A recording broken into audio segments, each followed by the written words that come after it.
రామ్ గోపాల్ వర్మకు మరో shock. Non bailable warrant జారీ. టాలీవుడ్ దర్శక నిర్మాత రామ్ గోపాల్ వర్మ కష్టాలు ఇప్పట్లో తీరేలా లేవు.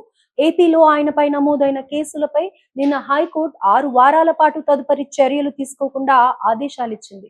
అంతలోనే ముంబై కోర్టు ఇవాళ ఆయన పిటిషన్ను తోసిపుచ్చడంతో పాటు నాన్ బెయిలబుల్ వారెంట్ కూడా జారీ చేసింది. దీంతో వర్మకు గట్టి ఎదురుదెబ్బే తగిలినట్లయింది. దీనిపై ఏం చేయాలనే అంశంపై లాయర్లతో ఆయన సంప్రదింపులు జరుపుతున్నట్లు తెలుస్తోంది. గతంలో ఓ నిర్మాతకు రామ్ గోపాల్ వర్మకు ఇచ్చిన చెక్ బౌన్స్ కావడంతో ఆయన దాఖలు చేసిన కేసులో ముంబై కోర్టు స్పందించింది. రామ్ గోపాల్ వర్మకు 3 నెలల జైలు శిక్ష విధించింది. దీంతో పాటు సదరు నిర్మాతకు 3.72 లక్షలు పరిహారంగా చెల్లించాలని తీర్పు ఇచ్చింది.